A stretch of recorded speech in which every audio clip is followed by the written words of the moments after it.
First thing to say is most of you will know that I am chair of the parish council. Well, that's not why I'm here. I am a part of a group of people who put together Save the Blackdown Vale. We've been around for quite a time, but we're now starting this new campaign. So this is the first meeting of the new campaign. There will be many more. So there'll be plenty of time for you to have your say. And all I'd ask for today is we focus on what we want to achieve today. Because there is a consultation that's happening. The council's given us 5 weeks to respond to a 500-page document that has taken 18 months in the making. They have a questionnaire, which is the way in which they want us to respond.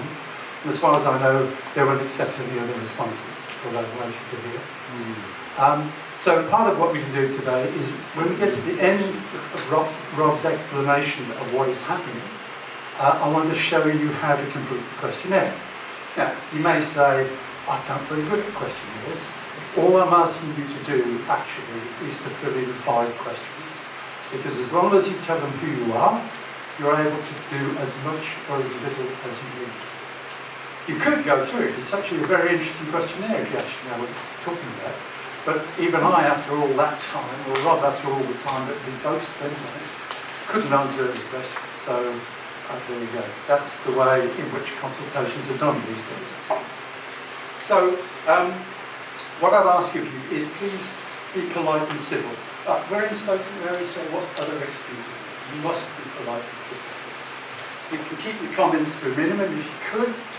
And we have to be evidence-based in everything we do. So I'm personally enraged at the fact that this lovely place is going to be despoiled if we get it. But that's not good enough. I have to say why it shouldn't be despoiled. I have to give evidence why it shouldn't be despoiled. And that's what we want to collect over time. So if you would, keep your outrage low. Keep everything polite and civil. And the other thing is, we have a need, as we build this campaign, for lots of people to do stuff. Thanks to Neil, for instance, the PA there is Neil's. He reckons it was in the garage somewhere, but he's pretty brought it out for us. We have a need for people, for instance, who are good at Instagram. If anybody's good at Instagram, I'm not, he's not, she's not, and she's not. So we need someone who's good at Instagram, because the pictures that exist for this place, that create the place, that show the place for what it is, are everywhere. And we want to distill them down and put them someplace so other people can see. So if anybody's good at that, great. What else do I need? If anybody's good at TikTok, I look around and think, probably not. But if anybody is into TikTok, then likewise. Are you?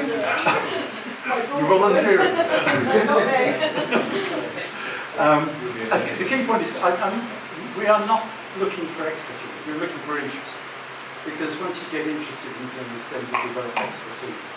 So I don't want the world's best Instagram reel maker, but it would be lovely if someone was a reel maker and knew how to make reels. So what we're here to do today is, Rob will take you through the presentation, which is about how the council looks at making the plan. We will take you through the timetable too. And at the end, hopefully I'll come back and tell you what I want you to do when you fill in the questionnaire. So that's it for today. Did you say it was being recorded? So, oh, sorry, yes, it is on the door, but this is being recorded. By being here, you consent to be recorded. So if anybody doesn't want to be recorded, doesn't want to show their face, then it's best you leave. And I suppose I should ask, is there anybody from Taylor Wimpey? Anybody from Personal, Savills, the Devil? No, okay, good. Right. It's very much a methodical process we want to get in. We want to look at fact, not emotion. We have to take the emotion out of it, that we're losing potential countryside. So we are the support act. I think the main event is 8 o'clock tonight, but we're going to do our best. So we've had the welcome by Colin. I want to go through the basics of the Somerset plan, the local plan that most counties are going through at the moment. I apologise, there's going to be some acronyms here. So I'll try and keep them to a minimum, but the first crucial one, the HELA. That's Housing and Economic Land Availability Assessment. I'll go into that one. Somerset Council, I often shorten to SC. So if you see SC, it means Somerset Council. There will be other acronyms, and then we'll get to how to respond.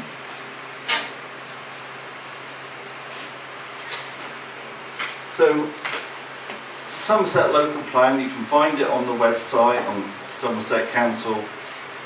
One of the crucial things, and I only picked this up the other day, what will a local plan cover? And quite crucially, obviously it's the whole of Somerset, but the actual statement says it will set out a clear vision and spatial strategy. We've lost most people already. It will explain how we plan for development and how we protect and improve the environment. So the three statements there. Today I want to focus on protecting and improving the environment. So that's fundamental to what we're talking about. We have to accept that Somerset Council now have a housing target of 75,000 homes. That's in black and white. We can't do anything about it. Or put it another way, they have to plan for 75,000 homes. So we're talking in a 5-year plan, almost 19,000 homes. They have to plan for 19,000 homes. If they don't, then everything we do gets thrown out the window, purely because they have this housing land supply requirement. And if they don't meet that, then developers essentially go to appeal on virtually every site, and typically the local authority gets overturned. So we're stuck with that. The HELA, the housing, well, really it's the housing land availability. There was a call, part of that, there was a call for sites back in Jan Feb 25. So we have this document, I'll go into the HELA. Now, we're crucially into this consultation. This might be our only opportunity to voice our concerns. I'll go through, as you can see, we've got to the 24th of July. We have requested an extension. I've no idea if any, there's been a number of requests. Our other concern is many local parish councils just don't have a resource. We don't really have a resource. We have the interest, and that's why we're taking this on board, to respond to the consultation. It's very complex. I'm going to try and make it relatively simple. November, we get a summary of the consultation. It's not till September, October 2027 that we get a proposed local plan, the content and the evidence in there, which will include the sites selected from the HELA. So there's 1,500 sites submitted throughout Somerset. The consultation on the final consultation on the proposed plan is made March to May 2028, and then it has to be issued and adopted in March 2029. So it's quite a tight time frame.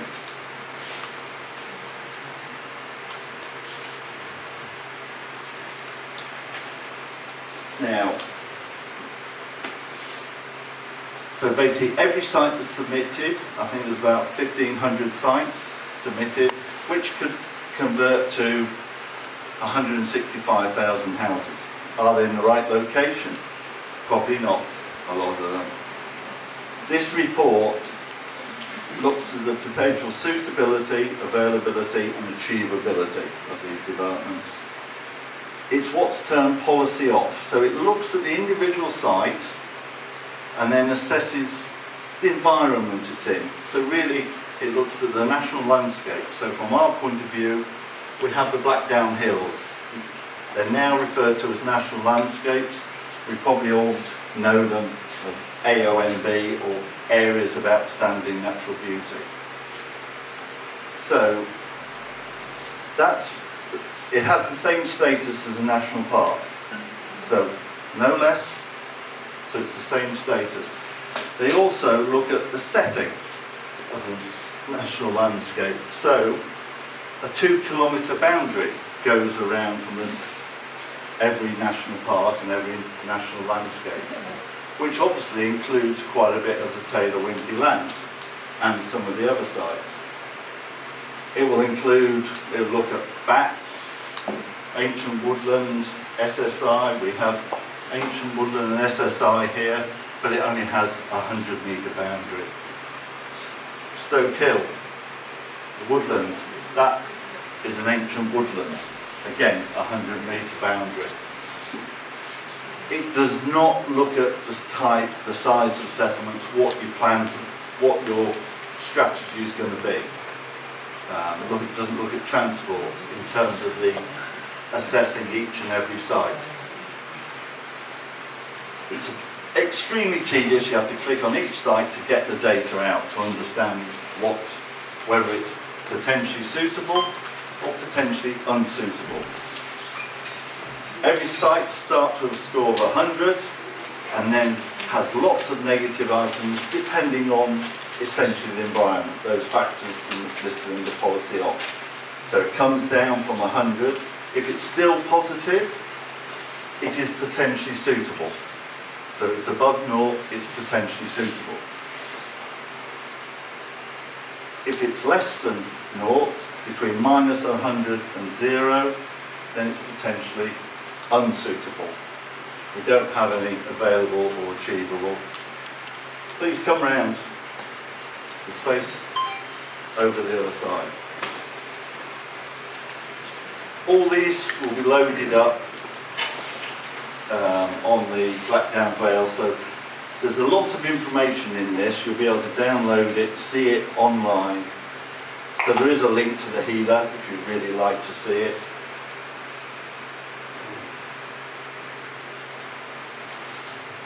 So in terms of the Blackdown Vale, we're talking about 750 hectares. So that's 7.5 kilometres of sites submitted. So that's 3 kilometres by 2.5 kilometres. So it's a fairly huge area. Potentially over 11,000 dwellings, which would equate to over 26,000 population. That's if all the sites and all the houses were built. So that's 21 sites in the Blackdown Vale, 18 of which in the blue are classed as suitable. So we have this one here, which we know is Persimmon from previously, which actually last time was potentially unsuitable, and in the 2023 it was unsuitable, it's now classified as suitable. The 3 sites that are classed as unsuitable, we have one up just in Rooston, minus 25 as a score. There's one here between Broughton Lane and Stoke Road, minus 6.25. But the Taylor Wimpey one is a massive minus 62.5. That is just an initial assessment. It does not mean it will not go forward. It can change later.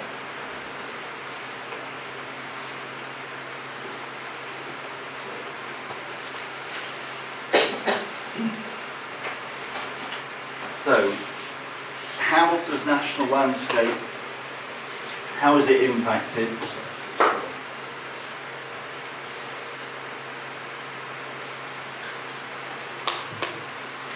In planning. We have to go to, another acronym, the NPPF, the National Policy Planning Framework. That was updated by government for their requirements. I think it included grey belt. That's not applicable here. But that dictates, when you're developing a local plan, what you have to do. It's a legal obligation, so it applies to lots of planning issues and appeals, planning commissions. Ultimately, we've got to assess this.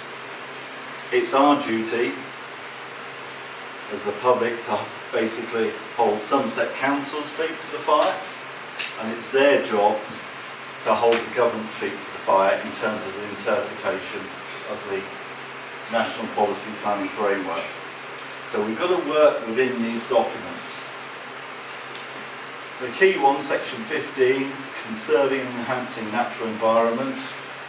So there's lots of information here. I'm just trying to get out some of it, but it will be available to help you with the questionnaire. But essentially, great weight should be given to conserving and enhancing landscape and scenic beauty in national parks, broads, and national landscape, which have the highest status of protection in relation to these issues. So, equivalent to national parks. A lot of people don't appreciate or realise that. And in this clause, it also refers to the setting. So that's the environment around the national landscape. In the Heeler, Somerset Council adopted a 2 kilometre zone around it. However, they have 2 buffer zones, a 1 kilometre with even higher status on national parks, and a 2 kilometre the same as A and B. Why are they different? They have the same status. So there are discrepancies in this Heeler. But essentially, development in the setting is crucial. Should be sensitively located, designed to avoid or minimise the adverse impacts. So it's all written in there. These are the documents, and even Somerset's local plan, as we highlighted at the beginning, says protect and improve the environment. It's worth saying this is probably the most important thing we're talking about. If we can get protection inside the national landscape, which is what the Area B is, if we can get that effectively extended to Blackdown Vale, then everyone has a much more difficult job planting houses there.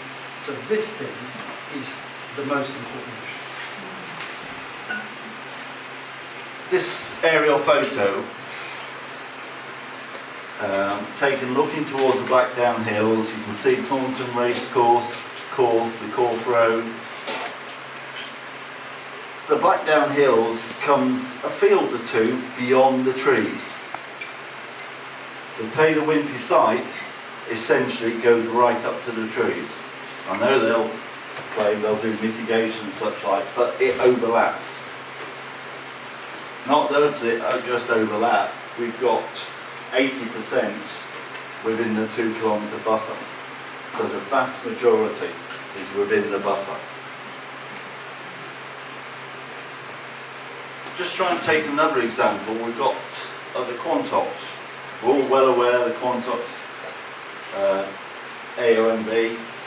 The Staple Grove Urban Extension, just starting now. You see the road, some of the road works going in Taunton.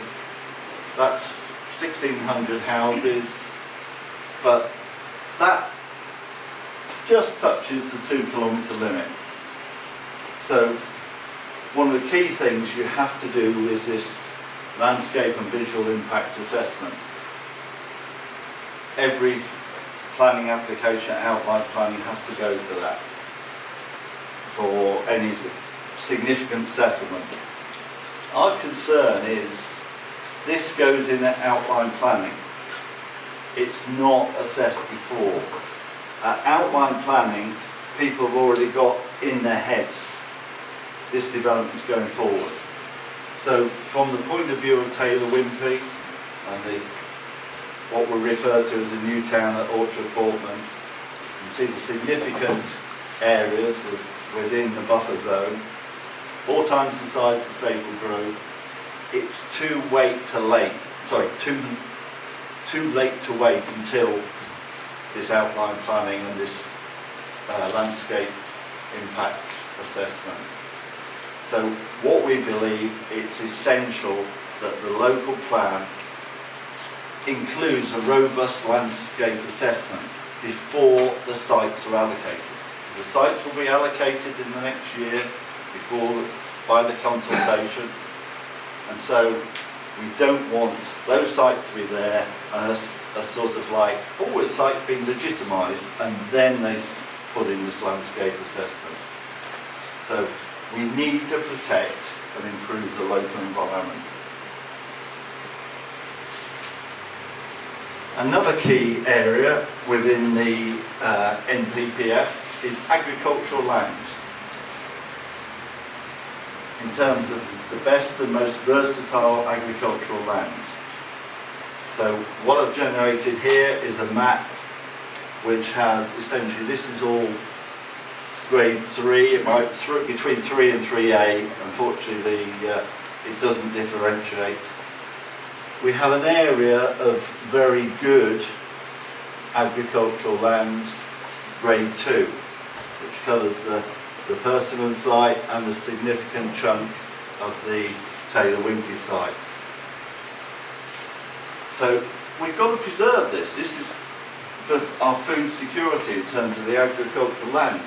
It's covered in the NPPF. So everything is referred back to our standards or our documents that are legal documents. So unfortunately in the HELA, the assessment, it lumps grades 1, 2, 3 and 3A all together. So there's no differentiation.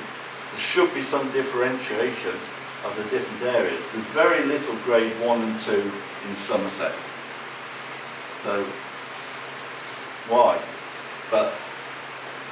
And also in terms of the buffers for ancient woodland up behind us, and also Thirldeer, which is also an SSI. Again, it's 100 metres, not significant. We're really talking it needs to be a lot more, possibly a kilometre, in terms of protecting these areas. Some more information just to help you. But it says, areas of poor quality land should be preferred to those of higher quality. So why on earth are we potentially developing good quality agricultural land, or very good, in a buffer zone or the setting of a national landscape? We should be looking at brownfield sites. That's what policies, again, some more clauses in the NPPF to prioritise brownfield sites, to give them substantial weight to move forward. There's 273 hectares in Somerset Council's area, probably for 8,000 houses. They have a register, that's it. We need a strategy. There should be a strategy for dealing with brownfield sites to push them forward. There's no developer who's going to say, oh, I'll remediate this site.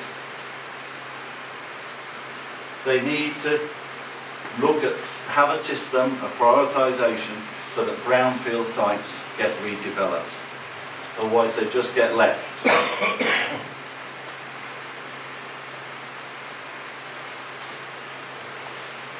Here's one, I'm not sure you remember, the Levelling Up and Regeneration Act. I'm sure we all remember the Levelling Up days. But even that comes to our help in terms of conserving and enhancing the natural beauty. I think many of us have seen that on the Staple Fitzpaine Road, driving down the lovely fields there with the Quantocks in the distance. They will go. If Taylor Wimpey get their ideas further down the line. So probably about 2 months ago, we managed to get hold of a copy of this promotional document from Taylor Wimpey.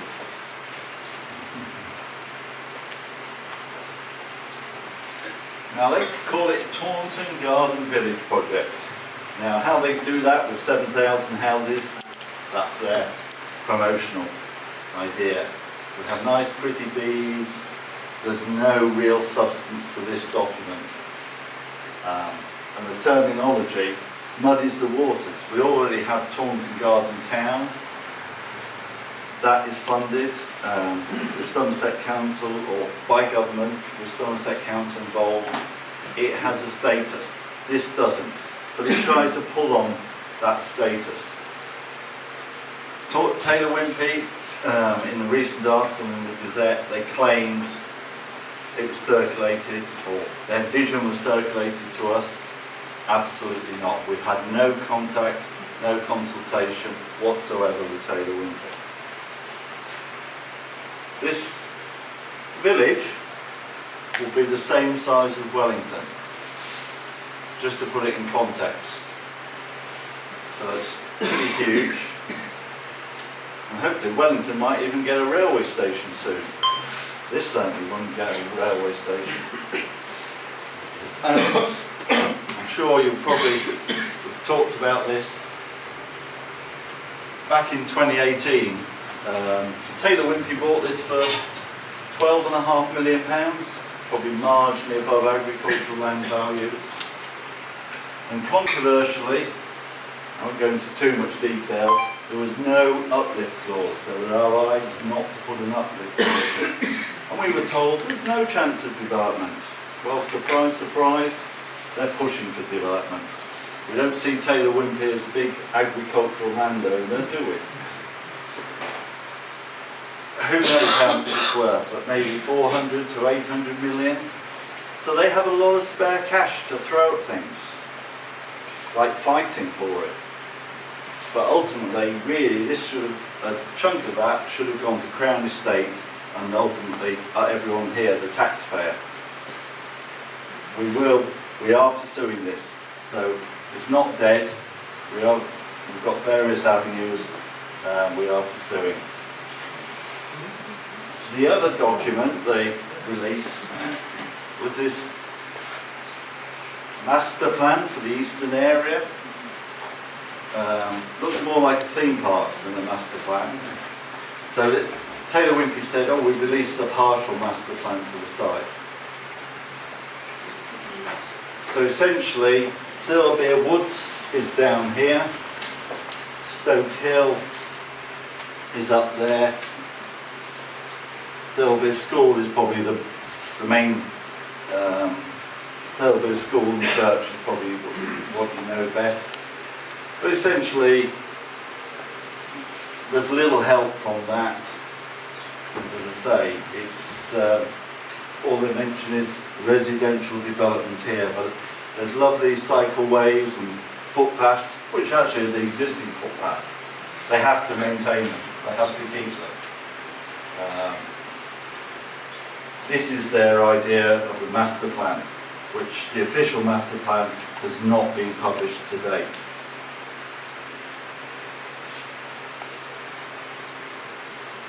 We're not against development.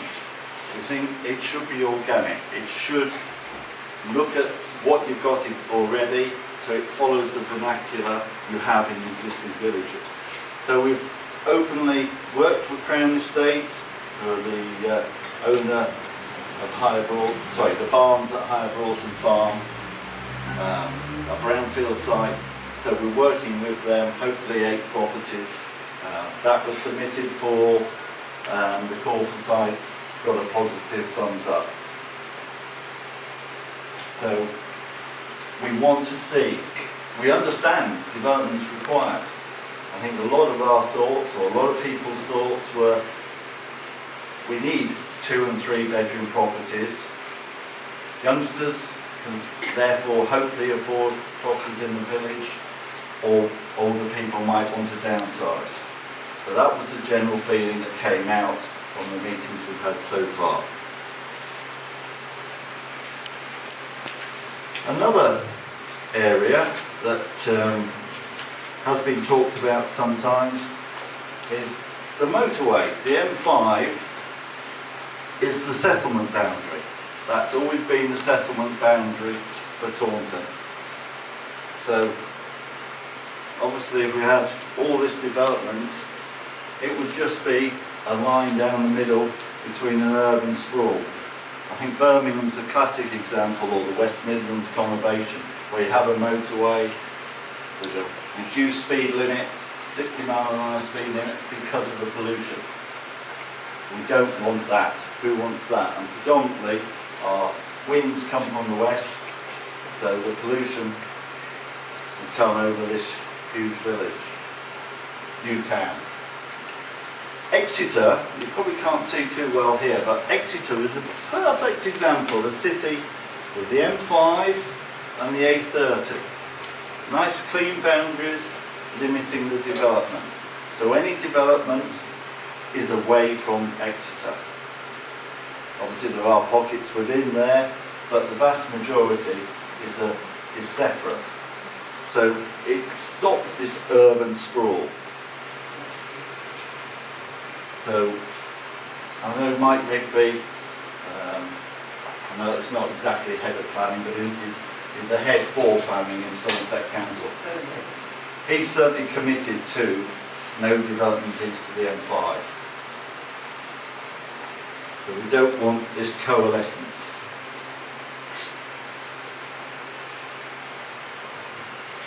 I think that's what we prefer. So we've got nice open countryside and a nice neat boundary with Taunton.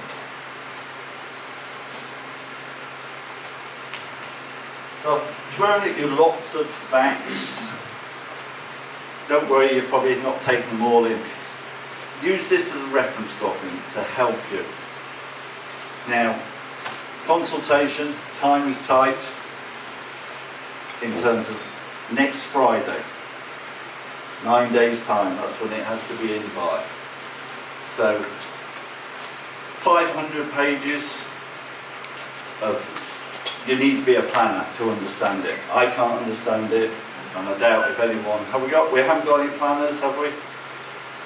No. It's very difficult. So we want to focus on two parts, the scope and the spatial strategy. We added one, yes. The sustainability appraisal of the spatial strategy. I mean, what terminology? And also, they changed the order. When you want to go to the questions page, the order's slipped around a little bit, so it makes it all the more difficult.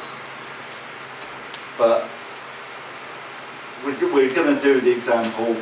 So we will go through questions 1 and 9 in the scope, and questions 2 and 4 in the spatial strategy, and question 10, I think it is. Yes, in the sustainability appraisal options. So, can I just, on that point, can I just point out it is a scoping document, so it's the scope of the plan, it's not about the detail of the plan. Yeah, absolutely.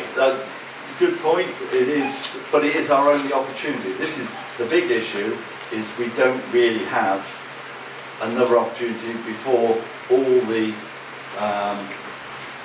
sites. The sites have come through. The sites have been allocated in the draft plan, and all the other documentation is there in the draft plan. So yes, technically you're right, scoping, but what we want to focus is how we can influence this.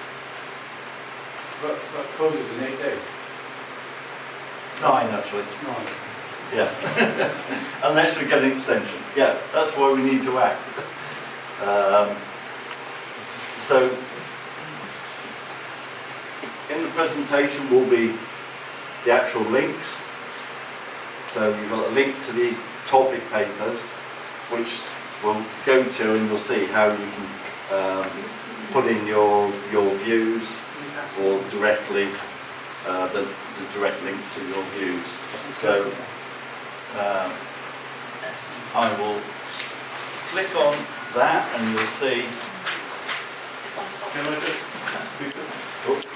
In the introduction to the scoping, Somerset scoping consultation, the statement is that presumptions in favour of development, the PPF is to be, cannot be reduced, and you can only supplement and add detail in addition to the NPPF criteria. That's true. So the point about this is we have this opportunity. Okay? I don't actually care what it's called. This is our opportunity. If you can go through the questionnaire if you like, it is a very long questionnaire. Some parts of it will be completely incomprehensible to anybody new. So what we try to do is focus on the things that actually matter to us. And what I've passed around is my simple guide to how you do it.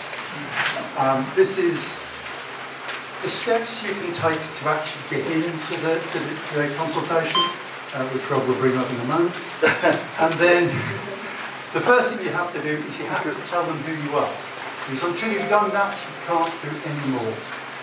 So that's a really crucial thing. So you've got to be prepared to say, I'm Common Fisher, I'm born here, and whatever the other examples are. So when you've done that, what then happens is you get to a page which says, you're done it.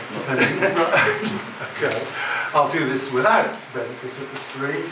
Basically, you get to a page that is the portal, the consultation portal.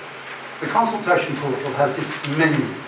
And the menu starts with about you, so you've got to do that first. There's a whole series of other things. We focused on 3 of those menu items. So we focused on scope. What is the scope of this plan coming forward? And how should we influence it? We then focus on the spatial strategy and then the implications of the spatial strategy. I'm now going to need someone to give me back my piece of paper because I've completely forgotten where I am. So you go to scope. So you go out to the menu, you click on scope, and it brings up all these questions. And there are I think, 9 in this particular area. You can have it too. Oh yeah. There we are. Brilliant. Oh, what a start. Right, okay. So we have the can we share my views? Yep. So essentially, that's the page you come up with. The page, all the documents, if you really want to look at them, and share your views. Okay, now this comes up with one we've started. So you'll see that it says that we have already filled in the about you. Okay. So what you want to do now is you want to go to scope, which is the second one, third one down. Second one down, third one down, second one down. And then you go to question 1, and you say yes to everything. More or less, there's a whole list of things that you click, tick, tick, tick, tick, tick, all the way down. And then you put in something like, housing development in a rural county needs to be organic and driven by the needs of the local community. You've got all these things here. I've got some alternative language, which will be on the website, the blackdownvale.org.uk website. So if that's where to go. The most important single thing is we've learned from Bristol that if you simply copy and paste what I've written, they will treat that as one answer. However many of you do it, they'll treat it as one answer. So this is your opportunity to inject some passion. It's not just that affordable housing or housing development in a rural county needs to be organic. It has to be organic. It has to be organic. Why? Because what we're trying to do is build communities, not dump communities. We're trying to build them. That's what it's for. So if you put some of that in there, then it becomes a separate answer and has to be taken into account. So as you can see, what I've done is done those questions under each one. So the next one you add to is... What is a level 4 parish? Oh, sorry, yes, I should have explained that. Level 4 parishes are the sorts of things we think of as villages in Somerset. Places like Queen Camp. Anyone know Queen Camp? So you go down past Sparkle. Queen Camp sits up to the right. It's a beautiful little village. I think it's currently scheduled to have another 350 houses around it or something like that. At the moment, it's a village of about 50 million people. And that's typically what a level 4 village is. Rushden is, Rushden is a level 4 village. yeah, it's a level 4. We are what's called open countryside. We are open countryside. And we want to stay open countryside. That's the point. According to the logic of the local plan development, open countryside is not there to be developed. It's a presumption against it. And yet, along comes 560 million pounds worth of plot value. You get the profit on the housing, that's just on the plot. They're gonna try very, very hard to make sense of that, aren't they? They really are going to try and put it out. So, another question on Q1. Where are the 10% and the 20%? Are they arbitrary numbers? Or? no, I worked them out. Okay, but if we all put 10 and 20% in, they'll spot those. And so we should say significant amount or large numbers or whatever. The reality is that Somerset has about 220,000 households in it. Yeah. 10% of that is 22,000, 20% is 44,000. Most of the other development goes to major urban centres, so Taunton and Bridgewater and Wellington and Chard and all the rest. So that is a worked out number. It is legendarily back of the envelope, but nonetheless it's a decent. So the fundamental point about doing this is, A, we have 8-9 days, nonetheless. B, it is relatively simple to do what I've asked you to do. You could go home, and after we watched the room, you may not want to do this, but you could actually go on your computer and you could do what I've said in about 15 minutes. You couldn't do the questionnaire in under 3 days, that would be my observation, but you can certainly do what I've asked you to do in about 15 minutes. So that's the purpose. That's why we like you to go away and act. Let's go back to something that Rob said. I've been in contact with a number of parish councils around the place, because I'm in contact with lots of them. And I would say 25-30% will fill in the questionnaire, 70% won't. Because it's too much hard work. It requires too much understanding. It requires too much, it's too complex. So the chances of it actually having an impact from every parish council, which would be adorable, is not going to happen. So the only parish councils that on the whole will respond will be ones who are under threat themselves, like us, or ones who have already seen the threat, like Crewe Town. So we can't rely on parish council to do it. We have to do it, because numbers always matter. This is a political process, and numbers always matter. Can I just say, to take some of the heavy lifting out of the narrative that you're going to write, if anyone's got access to Copilot or ChatGPT or any AI tool, copy and paste that into AI and say, please provide similar wording to this, and you won't even have to think about it. Just pop it in, copy and paste it, put it in. The problem is, I think Copilot would actually deliver the same thing. It's not deterministic. So if you it depends on the prompt, but if you will just type in, write something similar to this, you'll get slightly different prompts. Okay. Well, it's simplified even further then. Personally, I don't go save a close. bit of time. Save a lot of time. Very good point. Thank you. Can I just say, in terms of numbers, don't do one per household. Do one for your daughters, your sons, every member. Yeah, and also, we know that it's going to be tough for people to do this, and even I'm talking at when we looked at the scale of it, but try and help a neighbour or somebody, because there will be people who are just really concerned that they can't do it, or they're scared. So we literally got a week and a half, haven't we, to get our emotion over, basically, but with the facts. I won't now harangue you anymore. You know what your job is. You're just going to go out there and you do it. Can we roll this out so other members of our family are resident? Yeah, whoever. So we will make sure that the Blackdown website, I can't remember the address, will have the presentation, guidance on filling in the questionnaire, the consultation, and what was the other thing? Well, it's already there. It has how you access the questionnaire, how you the steps you can go through, and alternative language to use for each question. and hopefully a recording of this meeting if you want to show it to other people. That would be nice.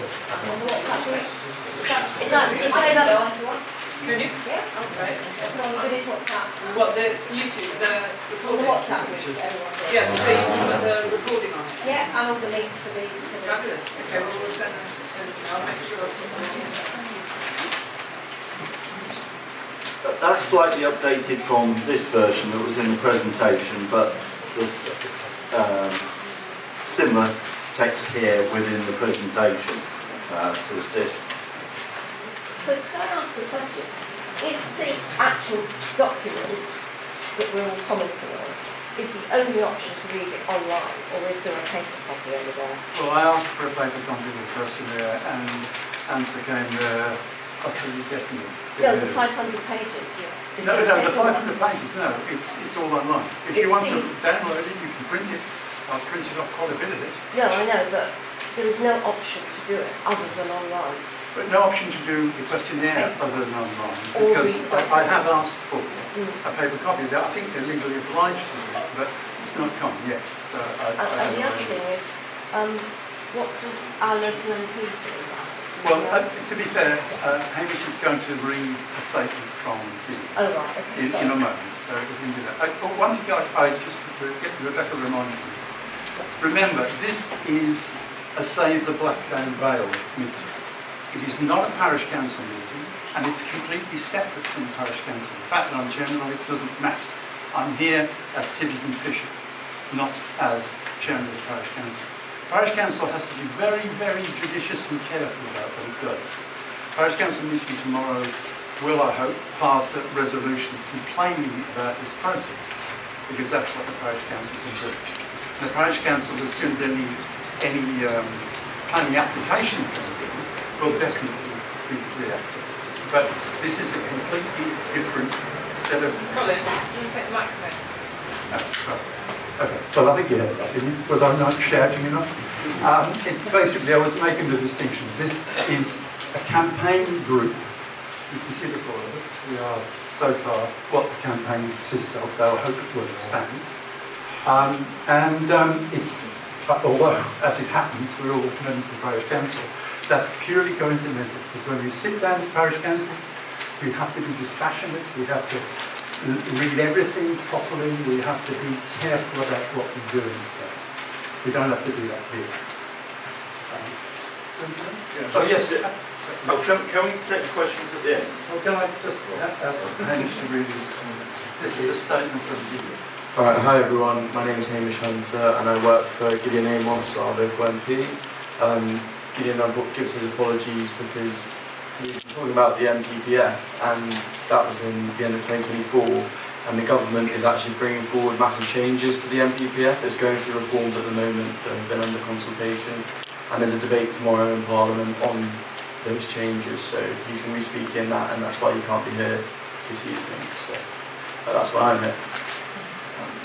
I'd much rather not be at the Parliament, I promise. Yeah. Will that be raising the question of removal of local rights to object to Yes, absolutely, and that's the key thing that Gideon is objecting to, is the removal of rights of local communities and also the local council to object to housing developments. And the massive problem we're going to have is that it's all going to go to the planning inspector and local people are not going to have a say, which is obviously a massive issue and it undoes a lot of the work that the community could potentially be putting in here. So anyway, without further ado, this is now Gideon. As many of you will know, I previously campaigned against the way the Crown Estate land at Orchard Portman was sold to house builders.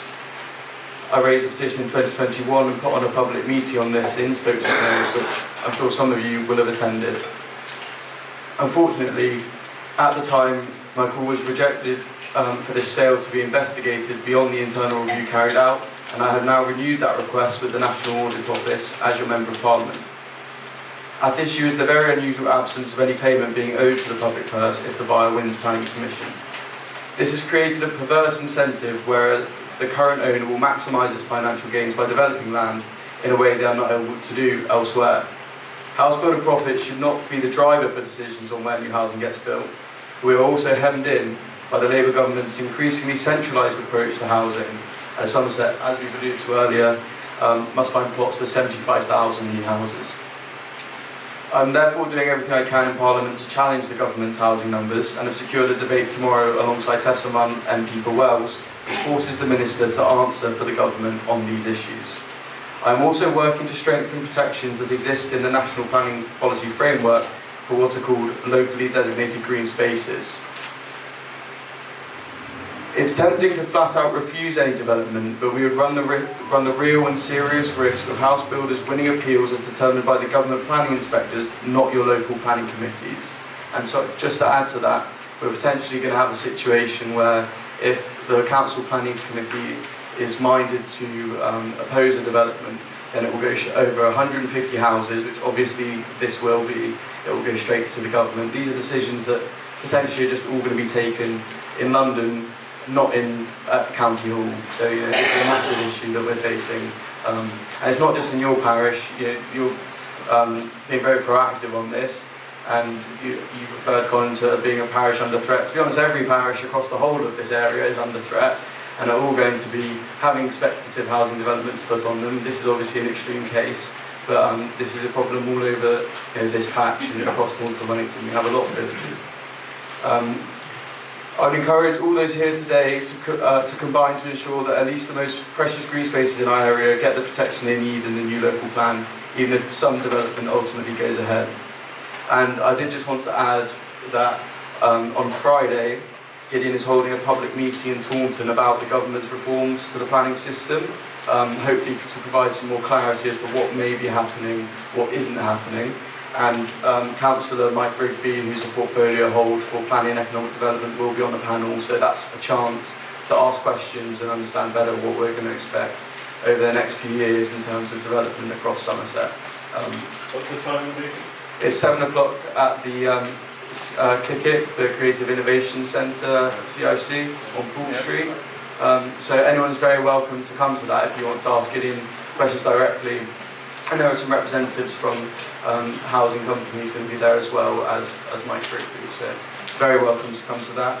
And then additionally, Gideon is very happy to be involved in these going forwards. He's here to help have your voices heard in Parliament, in debates, and have written questions asked. There's different ways you can get answers out of the government about what's happening on a national level. So please, if this group is going to have lots of meetings, then please do continue to send the invites, and he'll happily support this group going forward. Okay, thank you very much. Thank you. You should know that Councillor Wimpey has also stood against the development east of the M5, and you might even be allowed to say something. Yes, thank you. Hello everybody, I'm Sarah Wakefield, I'm the councillor for this area. I do want to say that I support completely what you're doing. I am against development of that land. I think it's an absolute tragedy if anything happened there. Horrified if it was sold to Taylor Wimpey by the Crown Estate, as we all are. I think there are reasons to be cheerful, however.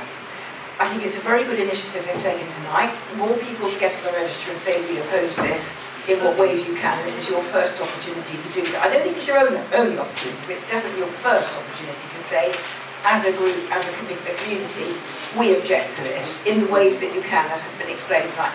It's technical, it is meant to be technical, and I have to say they're more expecting things from planning and consultants and people from developers as well, to come in on the scoping consultation. Doesn't mean you can't do it, you should do it if you feel able to do it. I think we've got reasons to be cheerful because I know, and in fact it was shown tonight, we've got to find 75,000 dwellings in Somerset. We've pushed back against that. The government said no, you have to have it. We can't do anything about that. We've tried really hard to do that. Of those, about 55,000 are new homes. The rest are care homes, other hotels, those sort of things. So that it's not all new houses, but at least 55,000 are new houses.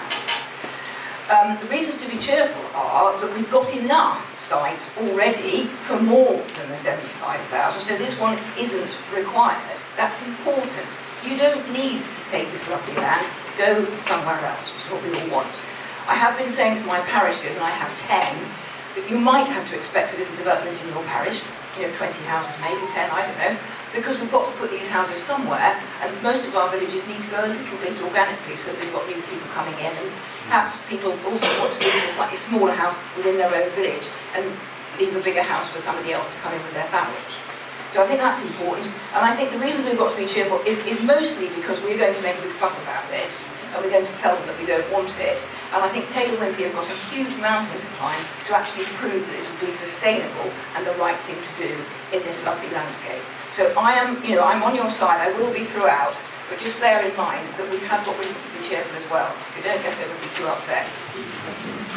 Sarah, when you talk about the number of houses, is that the 41% uplift because we're a rural county? I don't know the answer to that question. The uplift is because they think that's the number of people that are going to want it. We've got lots of people in Somerset who haven't got homes. I've got 14,000 houses on my households on my home finder register who are looking for houses now, and I get about 1,500 to 1,800 homes a year. Your long wait is usually 5 years. So I've got loads of people waiting for homes. These are affordable houses, of course. And then we've got people living on floors, living with their relatives because they can't find a house to buy, or of course can't afford a mortgage. All sorts of things. Plus loads of people retire to Somerset as well, which is great because we've got lots of people helping, but it does mean more people come in. As I understand it, the national formula for calculating the needed additional houses has been uplifted by 41% because we are a rural county with low wage, low cost houses. That's what I believe is the situation. The number's correct. I'm not sure that's How we get there, we can argue about, but the aspect Yes, the large part of Somerset can't be built on because it's underwater, so there's another thing that affects it as well. Well, that gets ignored, doesn't it? Yeah. That gets ignored. But again, this is what we're going to be looking at in terms of that lovely view down Staple Fitzpaine Road. What would happen to the Blackdown Vale? That's AI generated, of course. I have no idea what Taylor Wimpey are looking at, but we need essentially a storm of responses. So that's everyone in your family and your friends, your neighbours. We've got to get everyone invigorated in this. So can I just clarify one thing between what the campaign and the parish council, so I'm from West Parish Council. Is the plan for the parish council to respond as well as an encouragement for individuals to respond, or is this about individuals responding? This campaign is about individuals. It's not anything, there's nothing corporate about it, no institutional about it. The parish council will work its own way out. Right. And in fact, one of the things I was trying to do was set up a meeting with each of the parish councils in the Blackdown Vale. Right. So we can coordinate what we do as parish councils. Okay. But certainly tomorrow, the first thing we will do is complain bitterly. I'm really pleased with the resolution. It really looks good. Bitterly about how wasted we've been by this process. Because it's outrageous. Yeah. Just practically, I'm just trying to think whether West Parish Council should put in a response by the deadline. Yes, to the on its meeting after the. It's after the Blackdown. That's a common problem. Some councils only meet every 2 months. How on earth are they going to? We do. Yes. All you have to do is put this document in front of Spud and say you're a chair, you're unable to do this, just do it. Yeah, I will email some asking permission so to do that. He's chairman of West Parish. Thank you. So essentially, we don't want the legacy of Somerset Council and a local plan to sort of change from that to this. With all the, again, AI generated, yes, I've probably gone a bit close to the Blackdown Hills, but you can see where the racecourse is in Corfe and just the sea of houses that we're going to end up with. And you'll notice there is not a red squirrel anywhere to be found. Yeah, the partial master plan had a red squirrel in it, so the chance of seeing that is quite limited. Let's hope the chance of seeing this is equally limited. What about the polo grounds? Are they building on the polo grounds? Who knows? They own it. We've got farmers happy about that 50 years ago. It's great. Has anybody been in touch with the polo? We talked about polo club. I think they're from a loophole. We've got someone from the Two hands. So the polo club will stay there. Essentially, so we've got on here where you can get the information, where you can get the links. So essentially we want to stop all this opportunistic development east of the M5. You work out your own acronym. Can I just reiterate, blackdownvale.org.uk has all the things that we talked about in terms of the questionnaire on it already. It will have the presentation on it, it will have all the other things there. But that's where you go if you've forgotten what I've said. Because I've forgotten what I've said, I'm sure you. We've also got a WhatsApp group for the sake of Blackdown Vale, and we'll post a link for, we'll work out how to invite other people. Yeah, if you're not a member of the WhatsApp group on Save Blackdown Vale, do. There's a lot of amazing amount of stuff goes on it, like any other WhatsApp group. But on the other hand, there's an awful lot of good stuff You mean on the there. Facebook group or WhatsApp group? This is a WhatsApp. Oh, there's a WhatsApp group too. Save Blackdown Vale has a WhatsApp. If you want to be added, if you leave the number and name, It's okay. Thank you all very much.